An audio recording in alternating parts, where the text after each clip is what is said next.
Welcome to the Deepak Saini Show. He said he gon' huff and puff and blow my mind up. You meet an island girl, she might Jxxiii wind up.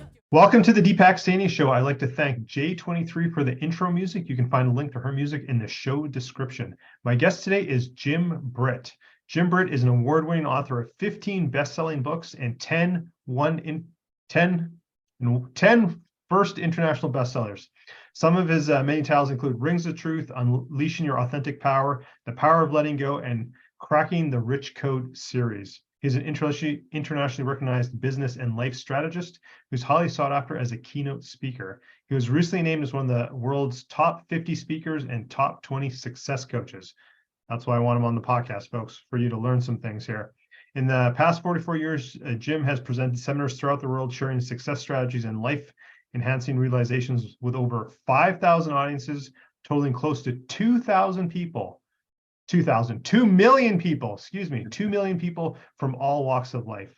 He has recently received endorsements from many of the greats in the speaking industry, including Tony Robbins, Jim Rohn, Mark Victor Hansen, Kevin Harrington from Shark Tank, T. Harv Eker, Dr. Dennis Waitley, Les Brown, just to name a few.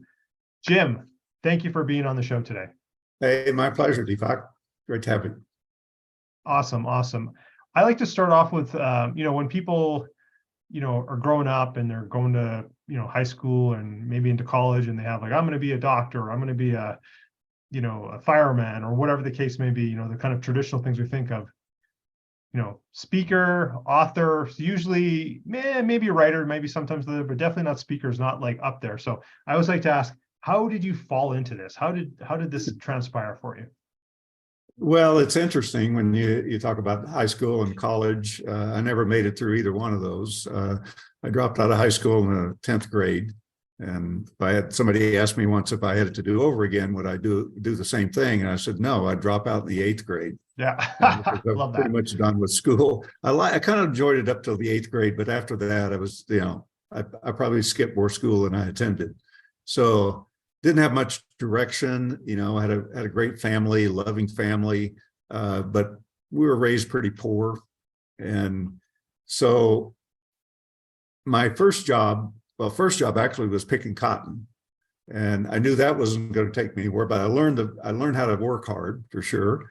But I always tried to do my best. I tried to beat me every day. I didn't try to beat anybody else. But so I picked cotton for a number of years. And then at about 17, when I left school, I went to work in a gas station pumping gas. And I did that for about a year and a half. And then I got my dream job, which was working in a factory on an assembly line. And I thought it was my dream job until I got in there and started working and realized it was. And Jim, where was that? Where'd you grow up? Where were you picking cotton? Where were you working in the factory? That was in Oklahoma. Okay, got it. Yeah. So late one night, somebody working in the factory down another area down the aisle from me, I'd met him a couple times, but he walked up to me and he said, "Hey, you're going to work in this factory the rest of your life?" And I said, "I don't know, maybe." And he said, "Come go to this meeting with me." He said, "I think it's something we could do to make some extra money." And I said, "Well, I could use extra money. What is it?" He said, "I don't know." And I said, "Well, you got the wrong guy. I'm not going with you." And he said, "Come on, man. They told me to bring somebody. And if you go with me," he said, "I'll buy the beer afterwards." I said, "All right, you're on. What time's the meeting?" So I went for the beer. But I got introduced to make it a long story short, got introduced to a direct sales company that I thought I was going to get rich in this company. And the first year I struggled. I mean, I struggled big time because my training was, your job is talking to people. If you talk a little, you learn a little. If you talk a lot, you learn a lot. I said, "How much is a lot?" He said, 10 a day. And I said, "I'll do 10. So for a year, I talked to 10 people minimum every single day. And at the end of the year, I'd made one sale. And I'd already lost my home. I had a notice on the door from the sheriff saying, "You got to be out in 5 days." Both of my vehicles have been repoed. All of my furniture had been taken. And I had a wife and a child and 15 cents in my pocket. And that was it. No food in the house. And it was like a series of miracles took place over the next 5 days. And I ended up with a car to drive, 3-bedroom furnished apartment, another opportunity presented to me that paid me $300 a month, and a big opportunity at the end that ended up earning me, and actually it was from the one sale that I made, that ended up earning me over $500,000 over the next year. Plus somebody showed up from a direct sales company, taught me what I was doing wrong. That business earned me almost $500,000 over the next 12 months. So I went from 15 cents to millionaire in 1 year. So Jim, let me interject just before. So I Sure. want I'm sure the audience has the same question I do. So when you said you lost your house, your car, et cetera, were you still working at the factory, or did you put all your eggs into doing the Yeah, sales? I quit my job. Okay, at got factory. it. Yeah, went full time, and I, looking back, I don't even know how I lived during that time. It was interesting. I'd sell stuff and my belongings, fishing equipment, the motorcycle, and that's kind of how I survived over that period of time. So it was an interesting time for me. But what came out of that more than anything was Jim Rohn was the trainer in that company, and he wasn't known anywhere else. So he was just getting started, and I kind of fell in love with his message, and we became very close friends. And years later, that company went out of business, and a few years after that, Jim and I reconnected and ended up starting a business together. And my job was promoting him, and I did pretty darn good job of that. We had quite a few offices in the state of California. We had about 300 full-time salespeople that were marketing tickets to Jim seminars to the tune of 25,000 tickets a month. And basically that got me into speaking. We had so much stuff going that Jim couldn't handle all the business. So ended up, doing events, and started out small. I started speaking at little local places, real estate boards and service clubs and women's groups, and wherever I could get in to speak. And that just kind of evolved into what I'm doing now. So 44 years later, I'm still here. Awesome. And, we have a very diverse audience of all sorts of backgrounds and occupations, everything. So not everyone's going to know, but anyone in the entrepreneurial space, sales space, certainly real estate, financial services, selling to the end customer, everyone's going to know Jim Rohn. So yeah. Jim is the guy. Obviously, he did a lot as well. But Jim Britt here is also, one of the people you can maybe not as known, but certainly part of that success story, as we just heard. That's amazing. That's amazing. And you've worked with a lot of other people as well over the years. Some big names that almost everyone would know. Yeah, Tony Robbins worked for me for about 5 years. He was one of the salespeople I hired, and he had a big desire to be a speaker, and he kind of phased into it and started his own business. And I helped him kind of launch that, or gave him some ideas to help him launch it. So we're still good friends. But yeah, Tony's a great guy. Done a lot for a lot of people. But Jim Rohn, mentioning him, most of the speakers in the country at that time that were, well, I'd say when Jim passed away a few years back, I was kind of shocked by the number of top name speakers that gave him credit for being their mentor. I mean, it was a huge amount. I had no idea, and I'd worked with Jim for 8 years, and I had no idea that he was having that influence. He didn't actually work with them directly, but yet they gave him credit for his mentorship. So yeah, sometimes we don't even know the impact we can have on others. And I like to, Jim, I'll just share with this, and some people have heard me say this before. I have a publicly stated goal to touch 1 million people in the next couple of years. Now that's not one-on-one directly with people, but my thought is, if I work with someone, at the very least, there's immediate impact in their immediate family. And then maybe some of their community and their extended family. And then some people I've worked with before, they have 5,000 employees. If they implement one change in their company, that's slowly in a smaller, that ripple effect going out. So, just what you're saying there, they may not have worked with Jim directly, but maybe they took a training from him, or some book got passed on to them, or whatever, that really changed their lives, obviously, right? So that's amazing. I was doing some research for our interview today, and I'm just looking at some notes here on the side. Amazing things. Besides all the #1 bestsellers I mentioned earlier, also started where did I read that here? A whole bunch of different companies. as well. Maybe share that entrepreneurial side, besides the speaking with the audience as well. Well, I've learned a few things over the years, and I was interviewing a few years ago. I was interviewing 12 mega millionaires. They were all in different industries. They all started with nothing. They were all worth over 200 million. I was just curious as to how they got there. One was a billionaire. And after about the third interview, I realized that they all had pretty much the same traits in common. And I started looking at myself and I'm going, yeah, I've got that. I've got that. And so I thought, wow, maybe that's really what's required to be a success in life, or to be a success at anything, a goal you set, if you want to lose weight or buy a home or save money or whatever.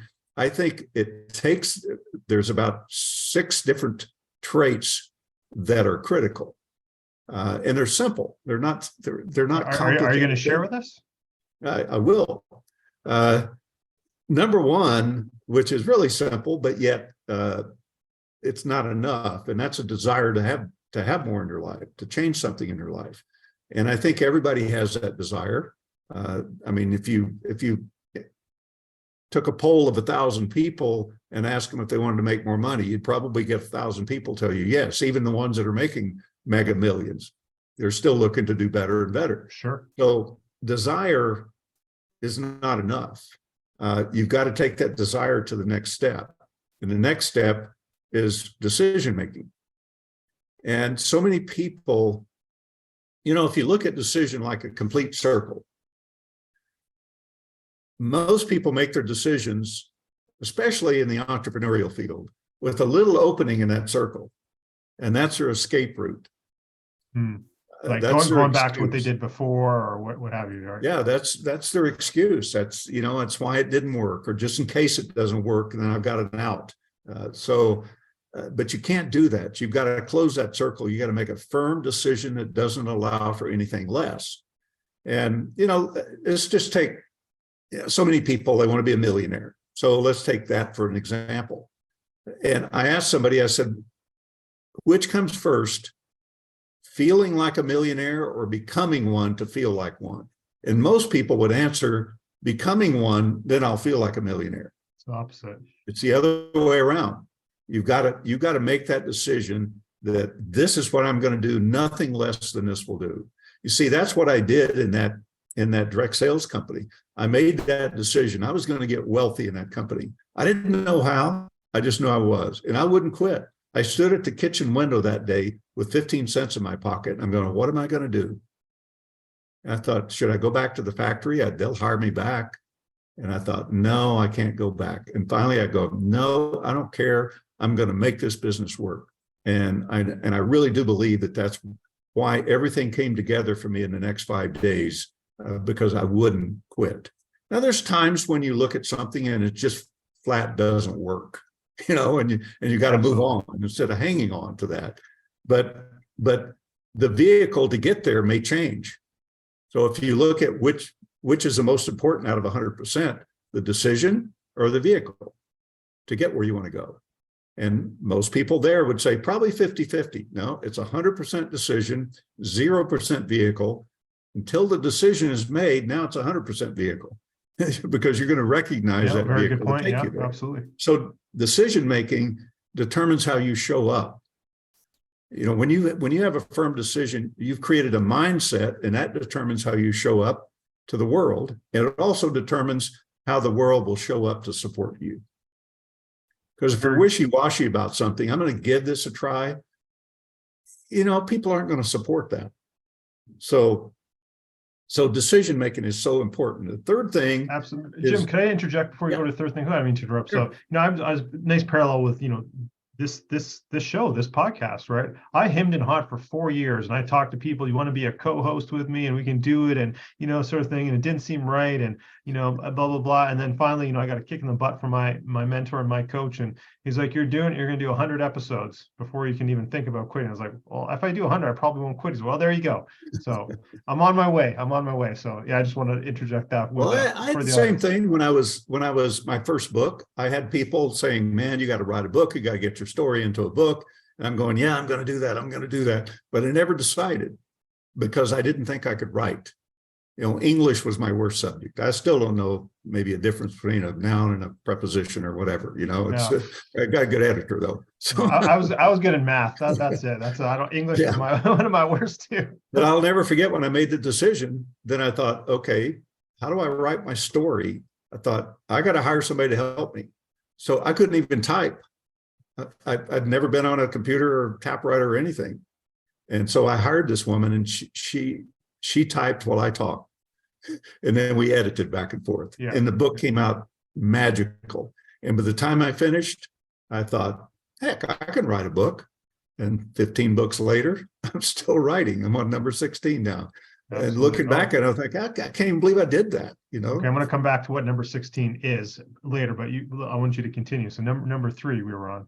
Okay, number 3 is taking action. And so many people are getting ready. They're getting ready to get going as soon as this happens, or I get this in place, or, the timing's not right for me. I hear that all the time. The timing's not right. I'm going, what does that mean? Because when God presents you with a great opportunity, he never, ever checks your bank account or your calendar for perfect timing. It's just there. And you got to grab it while you can. And so taking action is so critical. And yeah, you have to prepare things if you're starting a business, but at the same time, there's some things you can do now that's going to advance you forward to what you want to accomplish. So taking action is critical. And of course, the more action you take, just like back when I was in direct sales, they said 10 a day is a lot. I'm going, okay, I'll do 10 a day. I didn't know the difference. But I tell you one thing I learned out of 3,650 people that told me no, I learned how to handle rejection. Yeah, that's an important skill. That's important. Yeah. People say, how do you handle rejection? I'm going, I did that way back then. I don't have to do that anymore. So I just want to parallel too, because my zone of genius is working on health and reversing the effects of aging, and taking steps, taking action. Right? Everyone knows what they need to do for their health, and even presented with even more concrete and a real action plan to really take charge. It's like you still have to take action with all the knowledge of the world. If you don't take action, nothing's going to change for you. Nothing happens. I hear people, well, we're going to manifest or create my vision board or whatever. That works for you, great, but if you don't take action, nothing will work. If you're waiting on the law of attraction to bring it to you, it's not going to happen.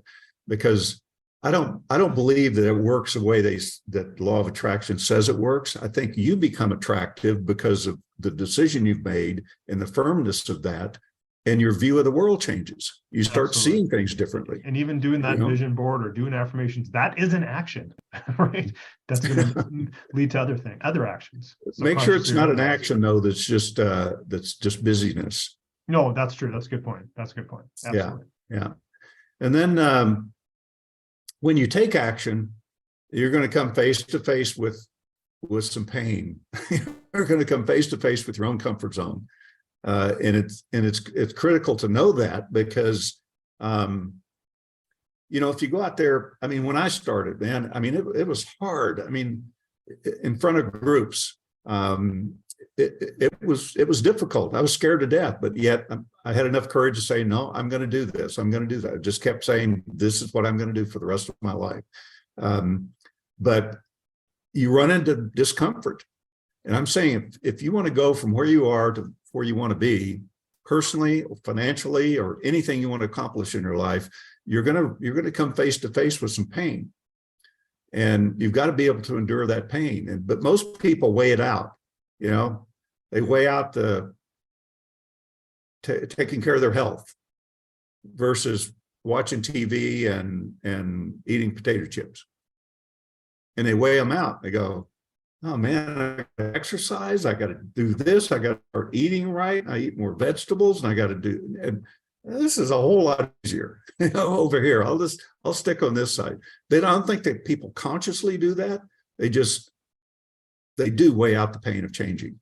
So the you that you are now, I'm talking to anybody here listening, can't have the things you want. You've got to become somebody different.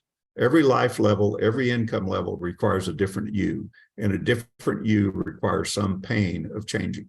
And so prepare yourself for that. If you're looking for certain things you want to do, and you can look at your own life, you connect the dots backwards, you'll see some things that you went through pain to get to, and you endured that pain to get where you are. Just like your podcast, there was some pain when you started it. Yeah, and well, even right? for those in the audience listening or watching who, I think most people know my story, but those who don't, like, I literally was in pain. Not only figuratively, but literally in pain, which, changed my whole mindset around getting my health in order, which then, totally changed the trajectory of my life from being, in corporate accounting, corporate finance to now being in the health field. So like, we all have to go through our challenges for sure. And we come out stronger, the other side. And we have to, we have to be comfortable in being uncomfortable too, right? Yeah, exactly. I'm passionate about health as well. That's to me, that's the most important thing. Without health, you got nothing. Really, your health equals wealth. Health equals wealth.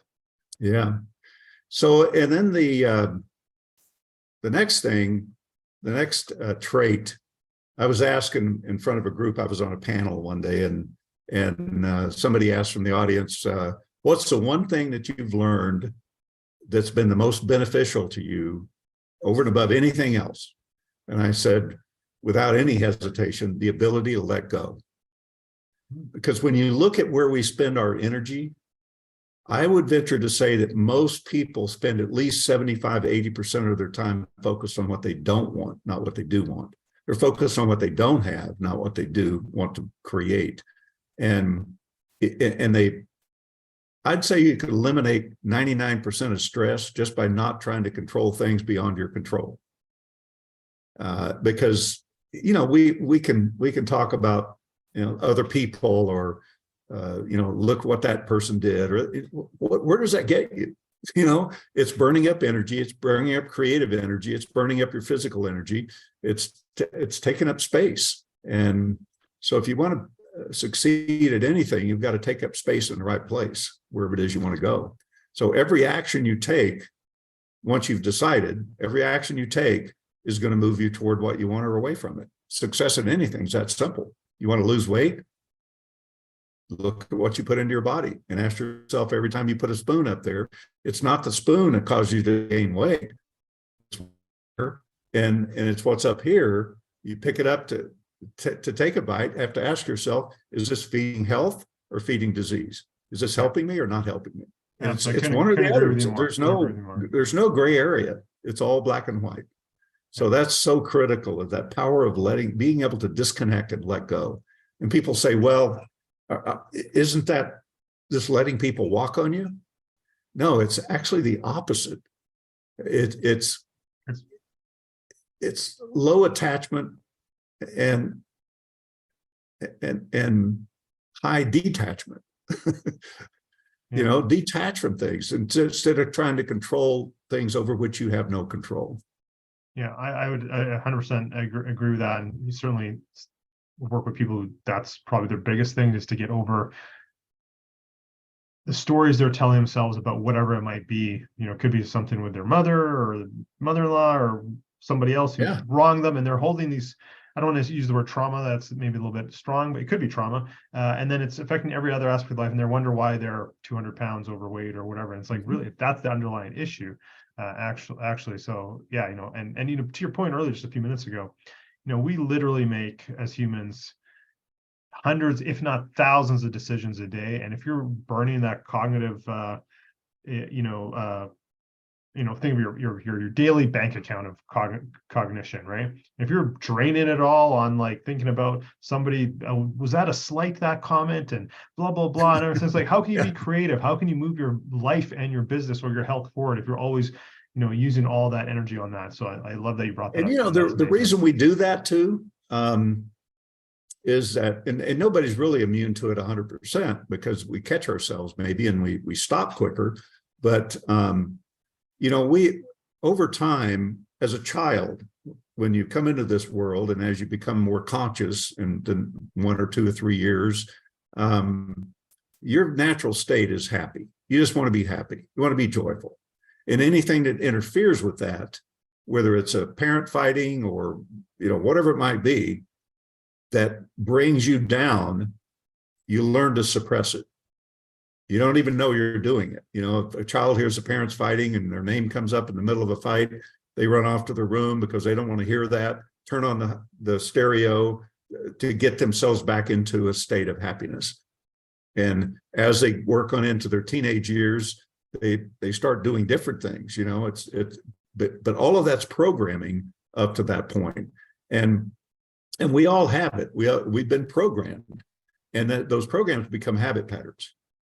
You know, we learn to walk and talk and, you know, swim, how to cross the street, how to ride a bicycle, how to drive a car. All of those things are beneficial for us because they're second nature habits that we don't have to think about.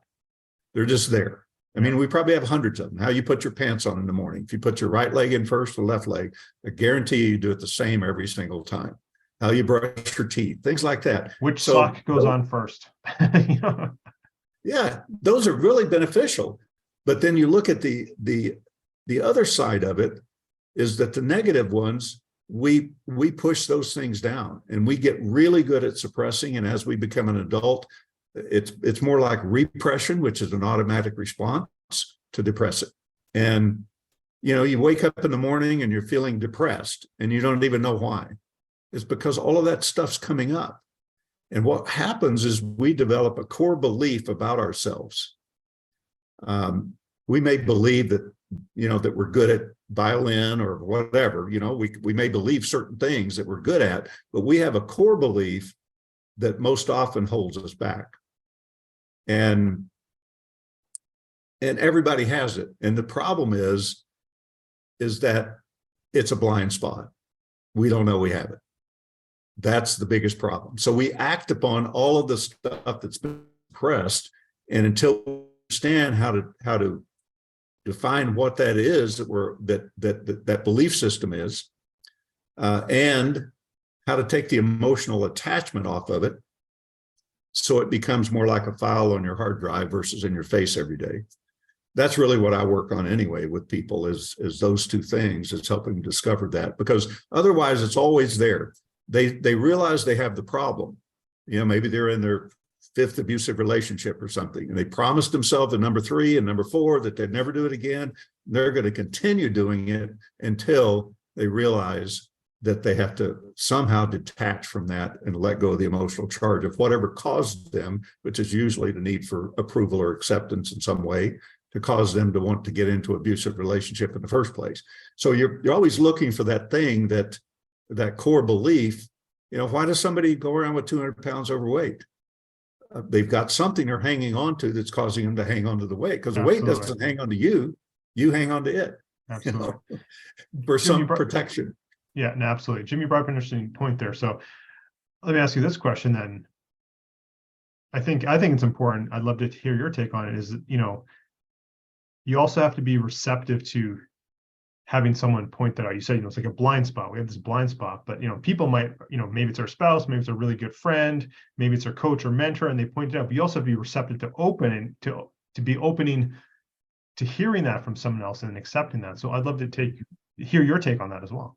Well, you do. I mean, I get a lot of times I'll get, you know, like my wife, my example, can't you help that person? I said, only if they are open to being helped. You know, I can't go to them and say, look, you know, you've got this going on, and, you know, it doesn't work. And especially it doesn't work for family. So if you're going to help family members or anybody else, you know, it's if they want help. That's number one. I mean, they've got to be open to that and come to you for it, if that's what you do. So, yeah, it's. I think everybody knows they have the problem. You know, I had a class once. I had 1,000 people in it for 2 days, back 35 years ago. This is when my whole view of everything changed. They paid, I believe, $1,500 back then, 35 years ago, which was a lot of money. Mm-hmm. And I started thinking one day about that 80-20 rule, you know, the 20% of the salespeople do 80% of production and so on. It kind of weaves through anything in your life. And I thought, what's wrong with those 80%? Why don't they follow through? And the more I looked at it, I thought, we're all humans. We all have some traits in common, walking, talking, things like that. But we're all different, and we've developed different habit patterns based upon how we were raised. And even after we become an adult, we still follow those habit patterns, and they become even more enhanced and more pronounced in our life. So that was the day that things turned around for me, because or maybe changed my direction in working with people, because I thought that's the problem. That's why they don't follow through. They've got this core belief about themselves that they've suppressed all their life, and they're looking outside themselves for the answer. The 1,000 people that came to the event, there was nothing wrong with the event. I read all the evaluations at the end of it, and they were raving reviews. But yet I had to think, 800 of those people are not going to fall through. That's not right. There's got to be something wrong here. And that's really when I started researching, the human mind and trying to figure it out. And I think it's, our mind is really complex, but I think it's really simple too. Yeah. Very simple. I mean, if you look at the problem that you have, or I have, or somebody else has, there's another billion people with the same problem. It's not unique to you. It may feel like it's unique to you because you're going through it. But anyway, my daughter sometimes feel that way. It's the end of the world and blah, blah, blah. I was like, no, I guarantee half your class has the same problem, type of thing. And Jim, let me, because I want to change topics slightly. That was great. The list of attributes for achievers. I'll come back before we finish, and I'll give the last point, which is. Oh, sorry, short. I thought we had. No, please finish. No. Please finish. Go ahead. No. Well, the last thing that I've discovered is it was about probably around 30 some years ago, that a friend of mine and I used to read some of the same books, and he'd call me that day and he said, would you turn to page 80 and read it, and let's discuss it. And it was a very thought-provoking book. And we did this quite often. So I read it, and we had a big discussion. And right before we hang up, he said, what do you think the word resourceful means? I said, man, I don't know, I guess, never thought about it. I said, maybe being more productive or using your imagination. I said, I don't know why. He said, oh, it's just an interesting word. I said, yeah, I guess. And that was it. So later I was driving home and I couldn't quit thinking about the word. I mean, it was just like when somebody says, don't think about a pink elephant or something, and that's all you can think about. And so I get home, and we didn't have the internet, so I couldn't Google anything. So I went and picked up Webster, the dictionary, and looked it up, and it's defined as once again full of source.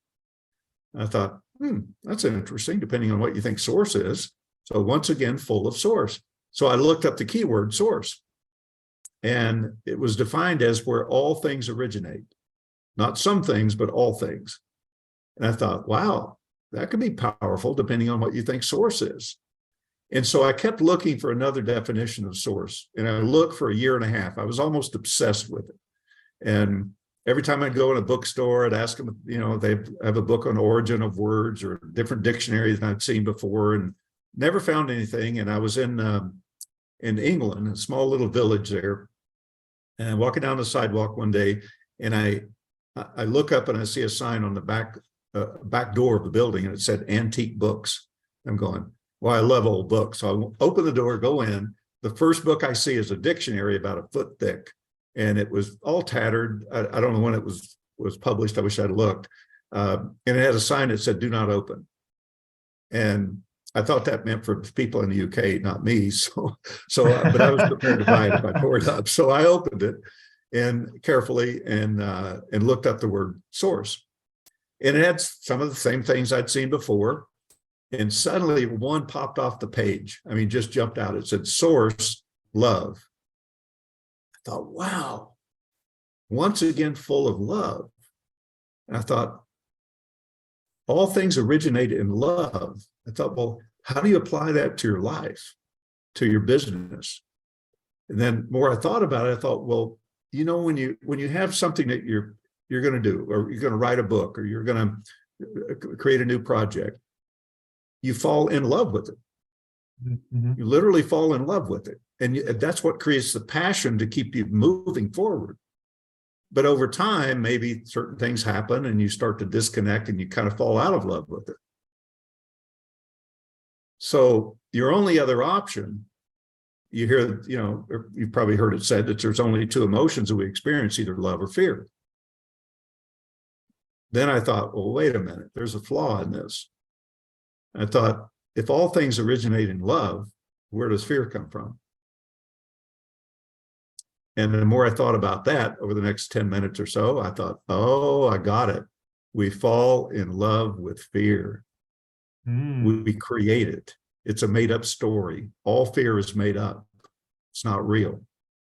And we create it in love. We fall in love with fear. And I just thought, wow, that is so true.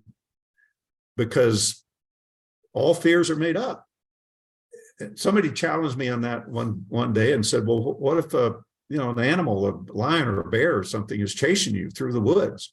Isn't that real fear? I'm going, no, you make it up in your mind. You're making up what's going to happen when he catches you. Now, I might run it as well, but I said, but you are making it up in your mind first, because maybe he's going to catch you and lick you. I don't know. You've never been bitten by a bear. You don't know what's going to happen. So I was probably 5 or 6 years ago, I was in Toronto doing a presentation. I was out for a walk. My friend and I, that was doing an event with me, he's about 6'2", I'm 6'4". We realized that we're running a little bit late to get back to the hotel. So we're walking really fast to get back. And there's a lot of tourists on Yonge Street there. And we're weaving in and out of the tourists and stopping for lights, and unless we could just, go through them, if no traffic's coming. And suddenly I feel somebody right on my shoulder here. Literally, I could smell the guy. And he's walking in step with me. And I was just about to turn around and say, hey, buddy, back off just a little bit. And just as I started to turn around, he said, and God created woman or man. He said, and God created man. And another voice coming from him, a little bit higher voice, he said, so what does that have to do with anything? He said, well, then God created woman. He said, yeah, I know that. That was the other voice. And he said, but then God created fruit. He said, fruit? What does that have to do with anything? He said, well, inside the fruit, there's a seed. And he said, if you plant it, it will grow. And if you don't, it won't. So I thought about that. I thought, even in a garden, you plant a seed and you're in love with what's going to happen with that seed and what's going to grow from it. And it's so true when we plant an idea, set a goal, make a decision. We're planting that in love. And if you don't, you'll be planting it in fear. So what I would say to anybody, whatever you're doing, whatever you're going to move forward with, whatever you want to accomplish in your life, whether it's in your job, in your business, personally, to fall in love with it. So I always tell people are you really in love with it, or is it just a one-night stand? That's very powerful. That's very powerful. And again, we have a very diverse audience, but certainly for the entrepreneurs, solopreneurs, of all stripes, that I think you got to ask yourself that question. What are you planting? Are you planting in love? Are you planting in fear? Yeah, that's powerful. I love that, Jim. That's amazing. Yeah. Oh, thank you. And to think I almost cut you off and not got that one out. My my bad there. So Jim, I'm going to wrap up with just the last couple questions here. Again, this is not a health podcast based on health. Very diverse topics, but that is my area of specialty. And you mentioned you're all into health as well. So what does that look like? What is your morning routine, or what is your health plan, or your endeavors? What does that look like for you? Well, I sleep well, for one. I sleep about 7 hours, sometimes 6.5, but I wake up early. I'm an early riser, like 5:30. And I spend about 2 hours catching up on emails and things like that. And if I'm writing anything, I'll do some writing during that time. And then I work out for about 45 minutes, about 6 days a week. Sometimes if I'm traveling, it might be 5 days a week, but usually 6. And then I come back and have breakfast with my wife. Then I walk over to my office, which is about 30 feet away from my house, and so I work here, but I take care of myself. I watch what I put into my body. I've been doing this for 45 years. I have not ever been sick as an adult. I've never missed a day's work. That's to be applauded. I love that. I don't even know why. I mean, well, I know some reasons why, because I take supplements. I exercise. I've got the right attitude. I don't believe I can get sick. And I mean, that's just my thought process. Even if I get a little cold, it's always like, where did that come from? I couldn't believe I got it. But, well, in the morning before I get out of bed, I have a talk with my cells. There's roughly 75 trillion of them. Some are coming and going, but I have a talk with them because I'm in charge. I'm the CEO. They're the workers. And I tell them that it's their job to keep me healthy and keep me moving in the right direction. And I don't know if that helps or not, but I think it does. But I just, health to me is just, it's so critical. It's so critical. And when I see people unhealthy, it's sad because it doesn't have to be that way. No, it doesn't. It doesn't. And I mean, it's an uphill battle. And, that's what I do. I see it all the time. So thank you for sharing. That's amazing. I love that. I think I need to start talking to my cells. I guess I've been subconsciously talking to them, but I need to tell them who's in charge here. I need to start talking to them myself too. Your cells will die for you if you tell them to. No, that's very true. That's very true. So I kind of teased it before. If whatever you're able to share, what is book number 16 about? Well, I don't know the title yet, but I was encouraged by some people because I have a lot of little thought-provoking things that really could change your life. Any one of them could. I mean, just like what I just shared about love. And I've got so many of those that I want to put them into a book that will, I don't know what I'm going to call it yet, but it's going to, if you apply when I'm putting in this book for 180 days, you're going to have a 180-degree turn in your life. So it's little lessons, thought-provoking lessons, and an action step that you could take to go along. I love it. And when can people expect this to come out? I don't set goals. I never have, never written them down, that stuff. I make decisions and then I just finish them as soon as I can. So, I focus on them. Sometimes I'm working on them for a full day. Next time it might be a week when I'm putting it together again. Most of my books I've written in like 6 to 8 weeks, 300 pages, most of them are.